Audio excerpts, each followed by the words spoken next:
요거는 같이 이야기 나눠보고 싶었어요. 개인적 치매 돌봄 외에 요새 지자체별로 실버 케어 센터들이 많아지는 것으로 알고 있습니다. 이런 시설들에 대해서 어떻게 생각하시는지 궁금합니다. 혹시 적어주신 분 계실까요?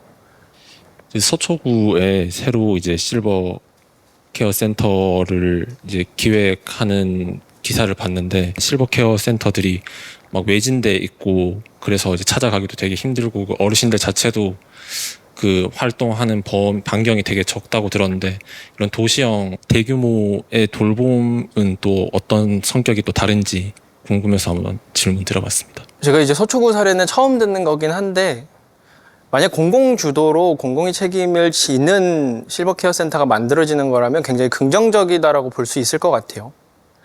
지금 이제 노인장기 요양 보험이 우리에게 대표적인 노인성 질환이 있거나 노년이 되면 돌봄을 받을 수 있는 제도인데, 여기서 좀 우리가 눈여겨봐야 될 게, 공공이 직영으로 하는 비율은 1%밖에 안 됩니다. 대부분 99%가 민간 위탁 형태로 혹은 개인 사업자가 운영하는 실정인데, 그런 와중에 뭐 지자체나 공공이 주도해서 실버케어 센터를 만든다 혹은 노인 돌봄 센터를 만든다는 건 굉장히 긍정적인 움직임이다라는 생각이 들어요.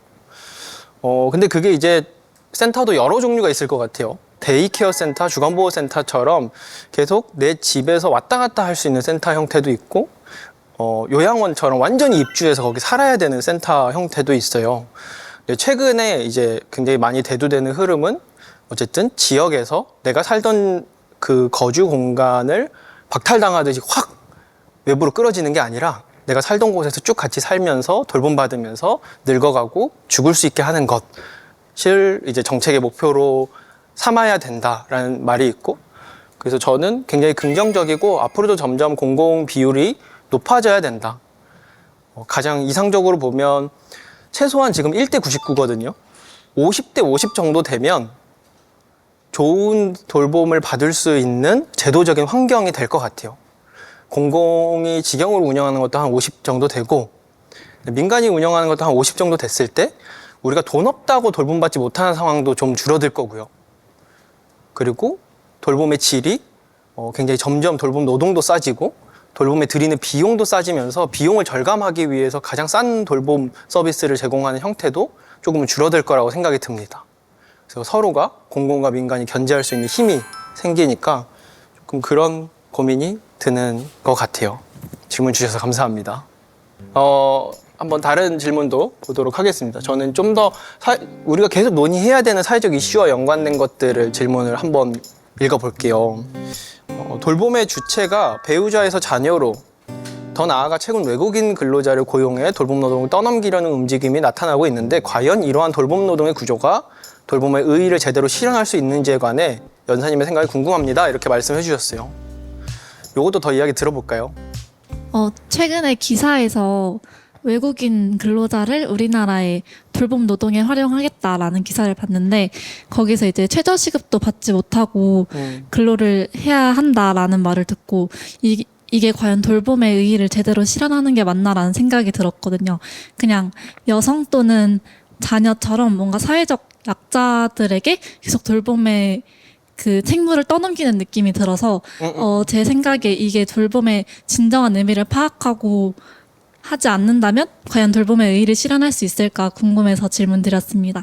네. 저는 우리 사회가 사실 어쩌면 계속 지금 이 정도로 돌봄의 가치를 무시하고 있다면 이 수순으로 계속 갈 거라고 생각이 듭니다. 참 비슷하죠. 가정 내에서 약자에게 계속 돌봄이 떠넘겨지고, 너는 딸이니까, 혹은 너는 지금 직장이 조금 덜 버니까 돈을, 너 가까이 사니까. 우리가 보통 이럴 때 제가 자주 이야기하는데, 참 돌봄을 폭탄 돌리기처럼 한다. 그 폭탄 끌어안을 사람 한 사람 만들려고 하는 구조, 문화가 같다라고 하는데, 지금 사회적으로 사실 벌어지는, 최근에 또 막 기사로 외국인 노동자에게 돌봄 가사를 전담하게 한다, 최저임금도 적용 안 되게, 이게 비슷한 구조인 것 같아요. 돌봄을 계속해서 무가치하게 두려고 계속 떠넘기고 하는데, 저는 이런 생각이 듭니다. 돌봄의 면제부가 있습니다. 돌봄 안 해도 된다라는 무언의 사회적 합의가 있죠. 대부분 지위가 높으면 가정 내 돌봄 좀 무심해도 됩니다. 돈 많이 벌면 가정 내 돌봄 좀 무심해도 된다고 우리는 생각합니다. 근데 이제는 그러면 안 된다라는 사회적 합의가 필요할 것 같아요. 지위 높아도 남성이어도 뭔가 돈을 많이 벌어도 가정의 일은 공평하게 분담할 수 있어야 된다. 혹은 내 옆에 가까운 사람의 취약함에 응답할 때도 더 적극적으로 해야 된다라는 생각이 들어요. 앞으로 그 외국인 노동자에게 계속 돌봄을 떠넘기는 구조에 대해서는 더 적극적으로 고민해야 된다고 생각이 들어서 마침 질문을 주셔가지고 이야기하게 됐습니다.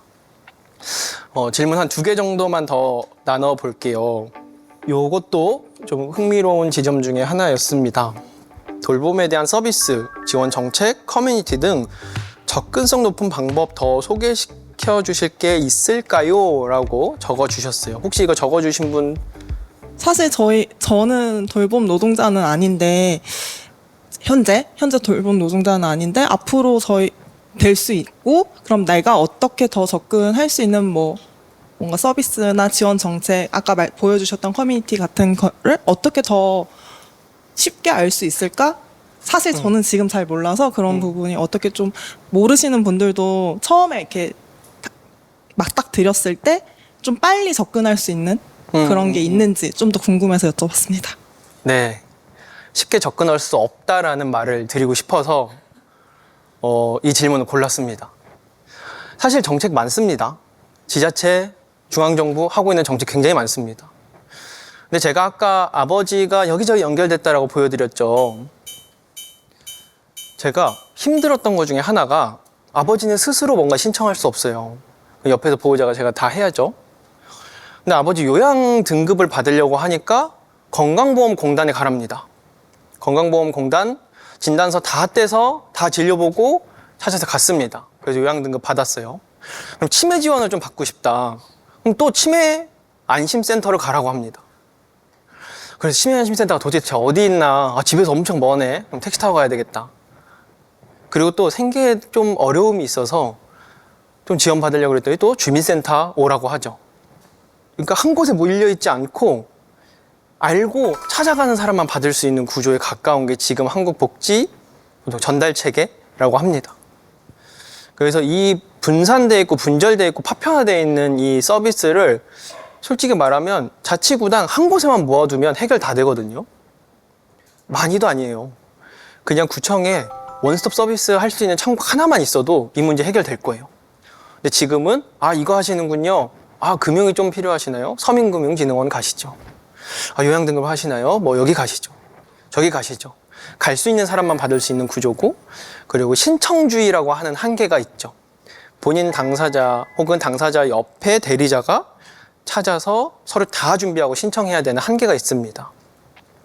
다만 지금 서비스는 분절돼 있지만 있다. 네, 지금 이 정도고 이걸 우리가 어떻게 모으고 접근성을 높여야 될지 그걸 공동체 돌봄 혹은 커뮤니티 케어라는 이름으로 우리가 인식하고 더 적극적으로 시민들이 지금 이야기하는 수밖에 없다는 생각이 듭니다.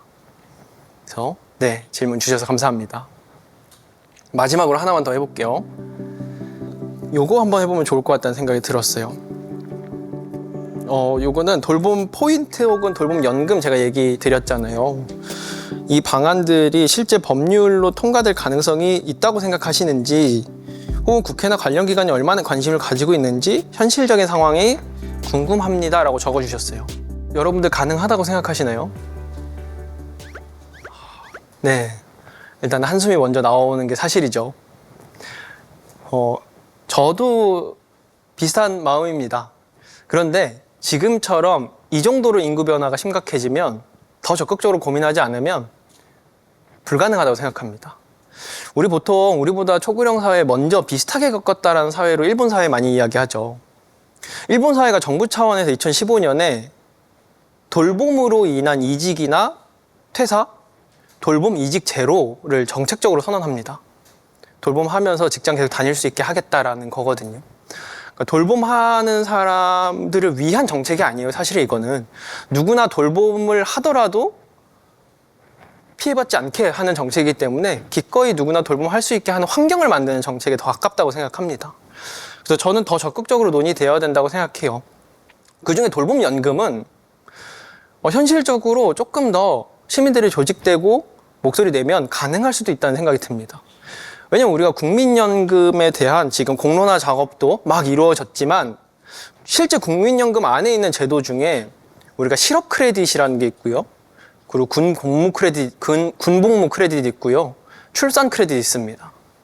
그러니까 내가 그 군복무를 하거나 실업을 하거나 출산을 할 때, 임신 출산을 할 때 그 시간이 비어 있으니 그 노동 시간을 국가가 대신 크레딧으로 내주겠다라는 크레딧 제도인데요. 저는 돌봄 크레딧 충분히 할 수 있다고 생각이 들어요. 더 적극적으로 논의해야 된다고 생각이 듭니다. 사실 저는 수당 형태보다는 이 노후 보장해주는 형태가 더 좋을 수도 있다는 생각이 들어요. 수당 형태의 단점 중에 하나는 분명히 우리가 노동 시간에 그 시간 나가서 일하는 것보다 싼 가격을 측정해 줄 거거든요. 그러면 노동이 다른 생산 노동에 비해서 가치 없다라는 걸 사회적으로 은연중에 전제하고 있는 거죠. 그래서 수당 형태도 분명히 유의미하고 살아갈 수 있는 힘이 될 수 있겠지만 저는 일하는 사람들 모두가 평등하게 연금 형태도 굉장히 유의미하지 않을까라는 생각이 들고, 현재는 뭔가 가능성 있는 해답처럼 막 국회에서 논의되고 있지는 않지만 더 많은 시민들이 좀 인식하고 좀 국회에서 논의가 될 수 있게 하면 우리가 지금 인구 변화에 대한 적응을 하고 사회가 대처하는 데 굉장히 유효한 키가 되지 않을까라는 생각이 듭니다.